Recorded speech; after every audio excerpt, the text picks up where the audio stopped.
Mana shuni o'qib turib shuna xursand bo'lib ketdim. Assalomu alaykum. Qo'qon shahrining Marg'ilon darvozasi mahalla fuqarolar yig'inida rais lavozimida ishlab kelaman. Hozir 6 nafar nabiram bor. Shundan eng katta nabirami Al-Xorazimiy Rishtondagi o'quv markaziga berganmiz. Shu o'quv markaziga berganimizga 6 oy bo'ldi.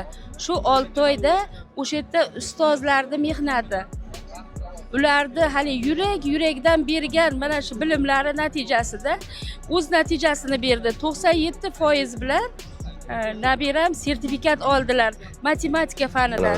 Men Muhammad Aziz Al-Xorazmiy o'quv markazida Muhriddin domlada tayyorlanib 6 oyda B+ daraja qo'lga kiritdim. Buning uchun mana shu yerdagi o'quv markazidagi barcha ustozlarga, nabirami shu natijalarga erishtirgan barcha o'sha yerdagi povurlaridan tortib, ularga xizmat ko'rsatuvchi xodimlaridan tortib hammalariga minnatdorchilik bildiraman. Qani endi hamma nabiralarim ham o'sha yerga borib o'qisa, juda havas qildim. O'sha yerga borib o'qiganlarni eshitgandik. Shuning uchun o'sha yerga borib biz berdik. Mana birpasda 6 oyda natijasini berdi. Men kutmagandim. Nabiramga aytdimki, "Ason 6 oyda ola olmasangiz xafa bo'lmayman. Juda ham bu qisqa muddat.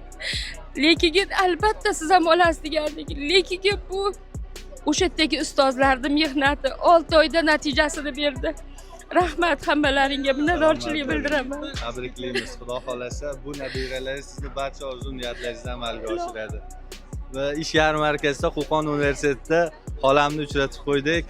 O'zlarini iliq fikrlarini bildirishdi. Biz ham juda xursand bo'ldik. Shogirdlarning kamolini ko'rish biz uchun ham faxr. Bizni kuzatishda davom etinglar. Sog' bo'linglar, salomat bo'ling. Rahmat xola, qutlug' bo'lsin. Minnatdorchilik ko'z yoshlarini salomat bo'ling. qabul qilasizlar. Albatta.